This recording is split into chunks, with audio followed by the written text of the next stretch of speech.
Coucou tout le monde, je suis ravie de vous retrouver aujourd'hui dans cette nouvelle vidéo qui est une vidéo astuce. Donc je vous présente 5 astuces créatives très faciles et très simples qui peuvent vous faciliter la vie de fimoteuse. Donc du coup je vous laisse avec cette vidéo et j'espère 1000 fois qu'elle va vous plaire. Donc pour cette première astuce, je vais vous apprendre à réaliser votre pâte à modeler maison et non pas de la fimo maison parce que la fimo ça ne peut tout simplement pas se faire. On peut réaliser une pâte à modeler mais pas de la fimo et du coup je vais vous présenter cette recette avec des ingrédients que vous avez tous chez vous, donc du coup c'est parti. Pour commencer vous aurez besoin d'un bol beaucoup plus grand que celui-là parce que vous verrez ce qui va m'arriver plus tard, d'une tasse et d'une cuillère à soupe. Donc on commence à remplir notre tasse de farine.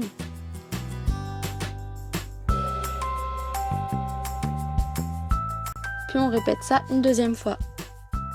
Ensuite, on remplit une demi-tasse de sel, donc vous allez peut-être vous demander pourquoi du sel. Tout simplement parce que grâce au sel, on pourra conserver notre pâte.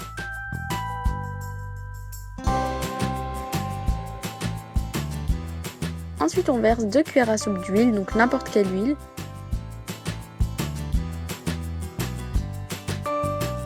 Puis ensuite, on rajoute une tasse d'eau, puis on mélange. Donc comme vous pouvez le voir, moi c'est assez délicat et en plus de ça, on va rajouter une deuxième tasse d'eau. Donc là j'étais obligée de changer et d'opter pour une casserole. Ensuite on mélange bien le tout. Après avoir bien tout mélangé, on prend soit de la peinture comme moi ou soit du colorant alimentaire. Et donc ensuite on mélange le tout. Donc comme vous pouvez le voir, moi c'est pas hyper homogène mais ce n'est vraiment pas grave. Puis on ramène tout ça au feu, donc mettez le feu à feu doux. Puis on mélange le tout sans s'arrêter.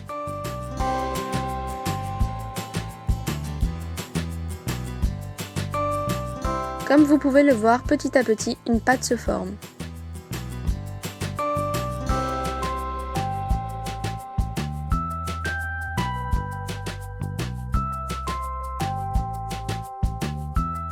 Vous arrêtez le feu une fois que la pâte s'est bien détachée de toute la casserole et puis voilà ce que ça vous donne, une pâte bien chaude pour l'instant, donc vous la laissez bien refroidir, bien molle, enfin une pâte vraiment dédiée aux enfants plutôt parce que c'est vrai que la fimo est assez dure pour les enfants, donc je pense que cette pâte leur convient vraiment très bien.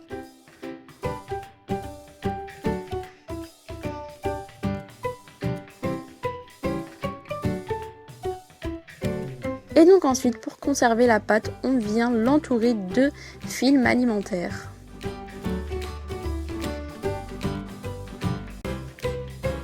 Puis on laisse le tout dans n'importe où, dans votre armoire, enfin n'importe où quoi. Pour ma part, j'avais un petit peu joué avec mon petit frère. Là, mon petit frère avait fait un jambon que je trouve hyper réaliste et pour ma part, j'avais fait un petit cochon.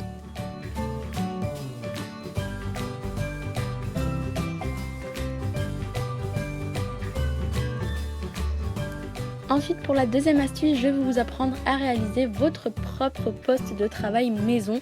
Donc personnellement, c'est le poste de travail que j'utilise tout le temps pour filmer mes vidéos, fimo ou autres. Donc c'est avec des matériaux que vous avez encore toutes chez vous, enfin j'espère. Et donc du coup, je vous laisse avec la suite. Donc pour cela, vous aurez besoin d'une feuille et de scotch. Puis on pose notre feuille sur notre table. Ensuite, on vient couper nos morceaux de scotch qu'on colle sur les 4 bouts de notre feuille.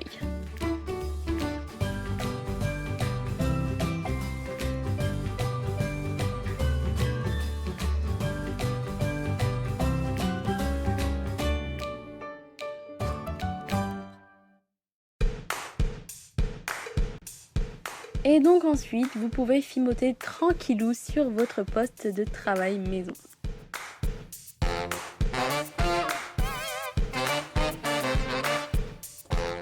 Ensuite, pour la troisième astuce, je vais vous apprendre à réaliser votre propre faux sucre maison à l'aide de feutre, oui de feutre et de pastel sec. Donc si vous voulez une couleur un petit peu pastel, vous utilisez des feutres et si vous voulez un effet un petit peu plus pétant on va dire, vous utilisez votre pastel sec.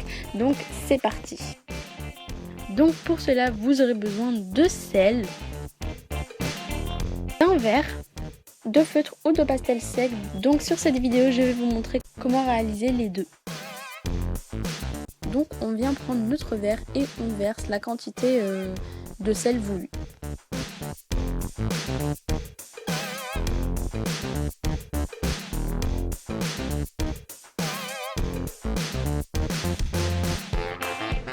Ensuite, on vient prendre notre feutre de la couleur de notre choix, puis on vient mélanger notre sel. Donc je tiens à vous dire que c'est une astuce que j'ai vue sur YouTube et qui mérite d'être plus connue, donc c'est pour cela que je vous la montre. Donc on mélange et comme vous pouvez le voir, la couleur commence à se déteindre. Et donc ne vous inquiétez pas, votre feutre marche toujours, comme vous pouvez le voir. Sauf que moi, je voulais une couleur beaucoup plus pétante, donc je viens utiliser mon pastel sec orange et donc je viens tout simplement le gratter puis je viens mélanger.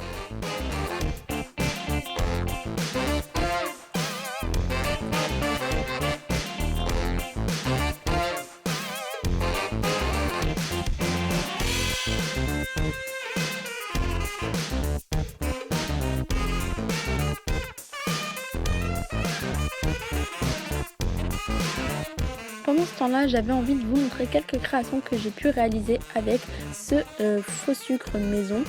Donc j'ai réalisé une fraise tagada ainsi qu'un bonbon banane que vous connaissez certainement tous. Donc je voulais vous dire également qu'il ne faut surtout pas vernir vos créations après parce que ça vous donnera un effet très bizarre. En fait, c'est le sel qui se mélange avec le vernis et ça le fait pas du tout. Du coup, je vous conseille de surtout pas vernir votre création. On vient ensuite verser notre faux sucre dans notre petit sachet zip sans en reverser, n'est-ce pas? Et donc voilà le résultat.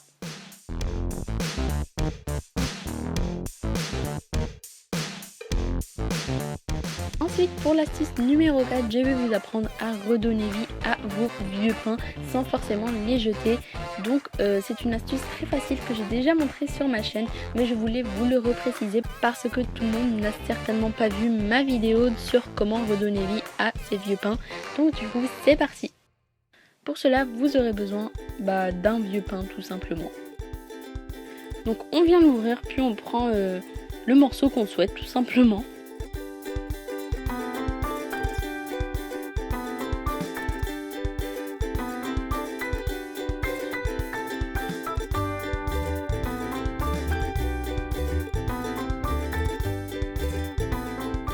On le met dans notre micro-ondes. Donc je m'excuse, le mien date vraiment. Pensez à tout le temps ouvrir votre micro-ondes pour toucher votre pâte afin de voir si elle est molle ou pas.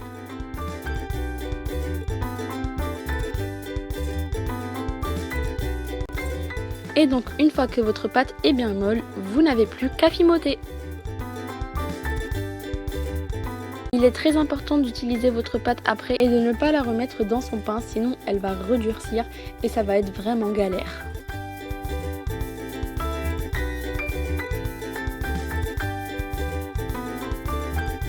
Et enfin, dernière astuce et non des moindres, c'est comment réaliser votre moule cône glace fait maison. Donc c'est vraiment hyper facile à réaliser. J'espère que vous avez de la pâte beurre, sinon vous devrez utiliser un pain encore neuf. Mais voilà quoi, rien de compliqué. Et donc du coup, je vous laisse avec la suite. Pour cela, vous aurez besoin de pâte beurre, du coup comme je vous le disais, d'une lame ou d'un couteau, je vous conseille vraiment le couteau, et d'un rouleau. Donc on vient aplatir notre pâte beurre.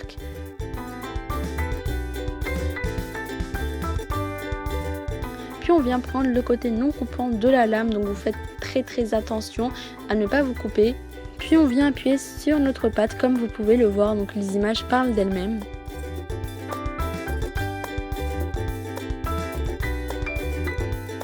Donc pourquoi je préfère le couteau? Tout simplement parce que les traits sont plus définis.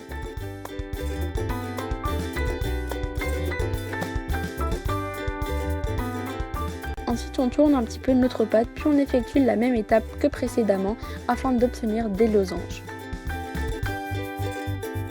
Et donc voilà ce que ça nous donne. Ensuite on met tout ça à cuire 10 minutes 110 degrés. Puis on vient prendre l'endroit qui nous plaît le plus, on vient mettre de la farine.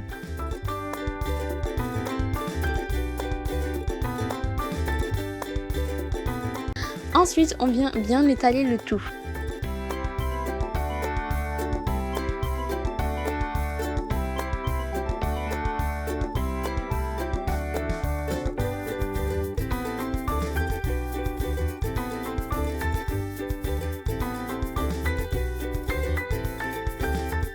On prend une couleur, n'importe laquelle, donc moi j'ai pris une couleur vanille, puis on vient la poser sur notre pâte beurre.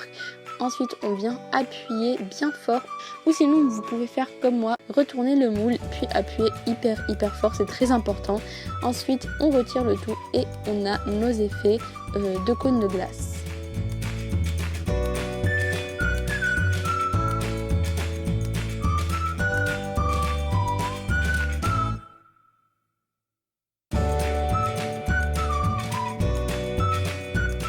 Ensuite on prend un emporte-pièce, tout simplement, et on forme notre cône et le tour est joué. Donc je voulais vous présenter une petite glace que j'avais pu réaliser il y a maintenant 2 ans. J'avais même fait un tuto, je vous le mets en barre d'infos si vous voulez. Bon, la qualité est pas super, mais bon, si vous voulez aller voir, n'hésitez pas. Et donc le moule était en carré et non pas en losange. Je vous invite à voir une vidéo sur YouTube, c'est très facile à réaliser. Mais moi personnellement je préfère en losange parce que c'est plus réaliste selon moi. Et donc voilà tout le monde, j'espère vraiment que cette vidéo vous aura plu. N'hésitez surtout pas à la partager, à commenter, ça fait toujours plaisir, à la liker et à vous abonner si ce n'est pas encore fait. Je vous fais plein de gros bisous et je vous dis à très bientôt pour une prochaine vidéo. Ciao!